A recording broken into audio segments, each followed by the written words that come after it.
Hello, Doc. Hello, Doc.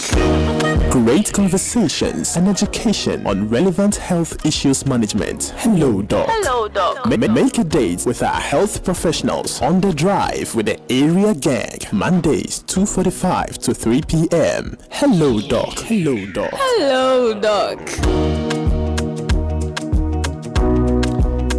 Hello, Doc. Hi. Good afternoon. How are you? Fine, thank you. You're welcome to this afternoon's edition of Hello, Doc here on the drive with the area gang. Today we're talking about stress and its management. Now, stress is a word that you hear a lot these days. I don't know. Previously you hear stress is like painful now, but these days kids, young kids, like they're throwing it around. I'm stressed. It makes you wonder what we're actually talking about. So let's look at some definition first, what stress is, and later on we can look at how to manage stress. So when we say stress, what are we referring to? Okay, so stress is an emotional or mental state of tension, if I should put it that way, or just discomfort when you are faced with an adverse or a difficult situation. Okay. Yeah, so it's actually a natural human response that everyone has. So once you are faced with some difficulty or something you are not expecting, yes, then you would have that unease feeling, like a feeling of tension in the mind more often than just the body. Okay. So I don't know if there's we'll go into types, right? But I know, for instance, when you have a certain task ahead of you and you're not sure of how to handle this unease, this apprehension that you would have, would you categorize all of that as stress? Yes, so we have what we call good stress and then bad stress. Okay. So when you have, maybe you're a student, you have an upcoming exam, you would feel this tension, this stress. It's a good stress because it motivates you and then it helps you to study, concentrate, stay up late, to try and catch up, to be able to pass the test. Okay. Yes, so it's like a stimulant. Your body is stimulated to be able to undertake the task ahead. Okay. Yeah. Okay. But there's the bad stress, which is just a discomfort, and it actually inhibits you from actually doing normal things that you are supposed to do. Okay, so you'll be stressed about a situation, but you might find yourself not actually doing anything about it. Yes. Okay, so are those the types, because you mentioned good stress, bad stress, but then also you mentioned physical and emotional. What are the types of stress that we have? So normally we don't really mention good stress. It's like it's called eustress, but it's not really a bad thing. So we categorize usually the bad kind of stress. We have the acute stress, and then we have the episodic acute stress, and then we have the chronic stress. Okay. So mention that again. Acute, then the episodic acute, and then the chronic. Yes. Okay. So the acute is when all of a sudden you have a situation ahead of you and you are not able to attack it adequately. So you feel a lot of stress. But that lasts for just a short period of time. Okay. Yes. Then we have the episodic one, which it comes at more than regular intervals. Okay. It's usually people who work in these emergency situations, like fire service people working in the health sector, especially the emergency rooms, those kind of things. So it's like every day you go to work, there is always some situation that stimulates you and you have to act and all that. And then we have the chronic stress. Okay. That's the commonest one that a lot of people complain about. That's usually from the daily burdens of life. So it's always, those stresses are always there, like work stress. Maybe you're having a difficult boss, you don't even feel like going to work, but you have to go to work every day. Sometimes you have bills, money issues that you have to take care of. I mean, I have stress, so I have a lot of bills. Yes. Taking care of dependents. Okay. You have kids and maybe elderly parents that are under your care, you have to take care of. They are also another source of stress. And sometimes you have very significant life events, something like divorce, something like you've you are going to jail for something. So difficult situations like that can also cause maybe you lose your work, or a friend or a close relative has fallen sick, and sometimes even you yourself, when you have been diagnosed of a chronic illness or an illness which has a very bad prognosis, that can also be a huge stressor that would prolong its effects. Okay. All right. Let's look at the symptoms. How do we exhibit the stress, as you mentioned there? Okay, so not everyone has the same symptoms. Okay. It depends on how you grew up, your socioeconomic status and all. So there's going to be a wide range of symptoms. You don't have to have all of them. What we have are exhaustion. So you feel very exhausted. Sometimes it's not commensurate with your activity of the day. All right. And then we have difficulty in being able to relax. So you see the person is restless or fidgety. They can't just sit down and be calm. Then there's irritability and anxiety. So the least thing, then they get very angry. They just blow up in your face, that kind of thing. It's also a sign of stress. It can even go to maybe having a panic attack sometimes, or even entering into a state of depression. Then we have other signs, psychological signs like poor concentration. You're not able to concentrate in class or at work. You're having a meeting, you're not able to focus on what is going on in the meeting. Sometimes there's confusion. You're not really clear on what is happening. Sometimes there's high emotionally labile, if I should put it that way. So the least thing, then you start crying, even though it's not like, maybe it's sad. Maybe you've seen a kitten walking alone, then you start thinking, where is the kitten's mother? Then you start crying. Yes, those are all signs, emotional signs of stress. Okay, sometimes physically too, some people can get hives, like rashes on their body. Okay. Some people get headaches, dizziness. Some have body aches and pains, and then muscle stiffness, especially the neck, and just difficulties in moving their body because of pain. Sometimes there's stomach problems, there's stomach upsets. Sometimes there's even stomach ulcer forming as a result of the stress. Okay. Sometimes there's weight gain or weight loss during stress. There's high blood pressure. Some can even have chest pain as well.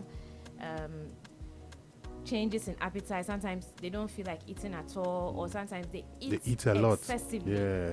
I know a couple of people who will say that when they are stressed, they eat a lot. Then also with their sex life, sometimes there's reduced interest in sex. Sometimes there's sexual dysfunction, especially with the males, and then sometimes too in the females it can lead to infertility because it disturbs the flow of the hormones. Okay. Yeah. Okay. All right. And then one other thing is weakened immune system. So even if they have, or like they already have a health condition, you see that the condition itself will be deteriorating, even though they are still on their recommended treatments. Okay. Yeah. Okay. All right. Now, earlier on, you were talking about certain things that will cause you to have stress. But how does an individual identify their stress triggers? Okay. Because different situations would cause different people to have different reactions. So if I were to look at myself, how do I identify this situation as being a trigger for stress for me, so that maybe if I can do something about it, stay away from it or something? Okay. So once you notice the symptoms of stress, okay, you would have to look. It's more of an introspective thing. Every individual has different things that are causing stress. So you introspectively have to sit down and take your time and then assess your life, assess what is going on, assess the number of hours you're spending at work and in school. So sometimes you just have to sit down, take your time, and really think through what is going on in your life. Is it work related? Is it related to caring for the kids? Is it related to maybe I'm having a fight with my family members, or I'm having a fight with my spouse, those kind of things. So you have to sit down and actually look into it yourself. If it's too maybe you are having difficulty, you can talk to a counselor, talk to a psychologist who will help you try and break things down, and then you find out exactly what the triggers are, because it's it depends on the individuals and then what is going on in their life. Let me ask this though. Do I need a health professional to diagnose stress for me, or I can by myself know that, oh, I'm going through stress? Oh, you don't need a professional to diagnose the stress. Once you've seen the symptoms, you're not sleeping well at night. People are always saying, I'm stressed. They have diagnosed themselves. But that's the point I'm making. You could just be saying it for saying sake.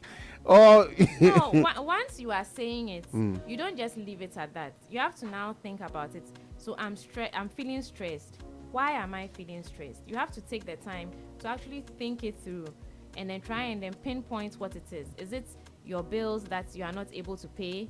Is it your academic work that is giving you issues? Maybe you are not doing too well in certain subjects and those things. So you have to be introspective a lot and think through these things to be able to pinpoint where you think the stress is coming from. So once you are introspective and you think things through and still you can't pinpoint what exactly the cause of the stress is, then you should see a professional. Okay. Or if you are using an addictive means, maybe you are gambling or you are taking in alcohol or using addictive drugs to cope with the stress, you must see a professional when it comes to that. Okay, we'll talk about the management techniques, but before that, I want to know the relationship between stress and blood pressure, heart rate, and other physical health metrics. Okay, so when the body has stress, I mentioned fight or flight in the acute stress. So so it's a body's natural reaction, and it releases certain hormones, adrenaline and cortisol. Okay, so those hormones, when they come into play, they are trying to boost your energy and then increase blood flow to your different parts of your body. They increase blood flow to the brain, and then so in their activities, if the stressor is not gone and it's continued and prolonged production of those hormones, then it would lead to more problems. So if it's causing palpitations and increased heart rate because of the situation, and the situation is not going away, that means it's persistently increased heart rate. So it can lead to chest pain, it can lead to hypertension. Sometimes it also leads to release of glucose. So now you'll be having high blood sugars because of the hormones that are being produced. So it's basically the hormonal response in the body that affects it. So once you are not having that time to relax and relief from the stress, then the stress hormones just keep going and keep going and keep going. Okay, now let's look at the management techniques that we can use to deal effectively with stress. Okay, so management techniques, I think I found a website, American Institute of Stress. Okay. They have like a small quiz, I think it's about 8 questions, where you can score yourself to see your level, and they also have like good suggestions on what to do about stress. So but some of the things you can do is keep a daily routine. So you plan your day, make sure you always have like a bedtime, a specific bedtime, whether weekend or weekday. If I'm going to bed at 9 p.m. every day, it's 9 p.m. Okay, don't just let the wind blow wherever it goes. And then getting enough sleep. Sleeping is very, very important. That's where your body rejuvenates itself and all those other, like rebuilding the muscles and all those other things. So sleep is very, very important. You have to make sure you get a good place to sleep with a good enough temperature, and then you don't eat heavy meals just before sleep, and you don't take caffeine or alcohol just before sleep. Okay. So alcohol does not help your sleep. So those who want to take something to sleep. And sometimes when you are stressed, now they are taking stress. But it's actually counterproductive. Okay. It doesn't help you to get a restful sleep. Then connect with other people. Like have a social relationship. Don't isolate yourself too much. Have people, friends that you trust, who you can talk to and confide in. Don't keep things bottled up. And also try and then have tolerance for people and their behaviors or misbehaviors, if I should say so. Okay. And just show empathy and forgive people. Let things go. Don't keep like grudges. Don't be too serious. Some people that are too serious. Everything they take it World Cup. Yes, and they keep so many grudges and all those things, and it's not helpful for your stress levels. Okay, healthy eating, that one is a given. Healthy eating, regular exercise. Even the regular exercise also helps to improve your sleep.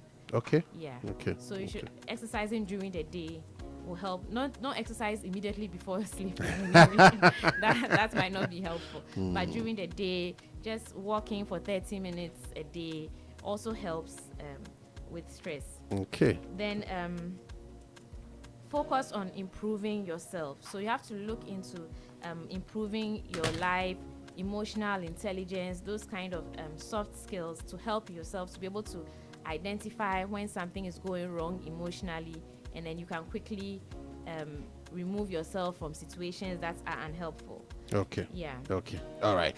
I guess that would be that for today. I don't know if there is anything else you would want to add to this particular topic, managing stress. Yes. One thing I would want to say is there's the news. Watching news all the time, it's also a big cause of stress. I'll tell you what. Before you go on, I'll tell you what. You know when this whole COVID-19 came about, right? Yeah. There was minute by minute news on CNN, and I was watching CNN all the time. I was watching. I realized that it wasn't helping me, so I stopped. But I stopped without telling my wife to stop. So she was always watching CNN. After a while, I realized that she realized it herself that like when she wakes up in the morning, it's like something terrible is about to happen. Yes, and I said, you know why I stopped watching CNN? Yeah, because every time there's some bad news about COVID, people dying and all that, I realized it wasn't helpful. It's also a huge cause of stress for a lot of people, because you are seeing a lot of bad news. Hey, there's a fire here, there's an earthquake here, there's a war here, and it's all very stressful. I think we don't have to know everything that's happening all over the world. I picked a big lesson from COVID-19. Like, I don't need to know everything. Yes. So just stick with maybe the local things and don't be following so many bad events. It's actually affects you. The people who like sharing bad events, every time they are forwarding some bad event to your WhatsApp, please minimize it. Yes, those are also causes of stress. Thank you very much, Doc, for coming on this afternoon and taking us through this particular education, managing stress. Hopefully, we get to manage stress better during the course of the year. Things are always going to be difficult. That's life. Things are always going to be difficult. And so we just need to take life as it comes to us. I think that is very important. And of course, eating healthy, exercising and all that, having empathy, I don't know, but it's a good topic that I think that we need to take serious. Thank you very much, Doc, for coming on the show this afternoon. All right, so that was Dr. Emefa Dzide. She is a senior medical officer at Wejak Municipal Hospital, taking us through stress and its management today on Hello Doc. Hello Doc returns next week, Monday, 2:45 p.m. This is a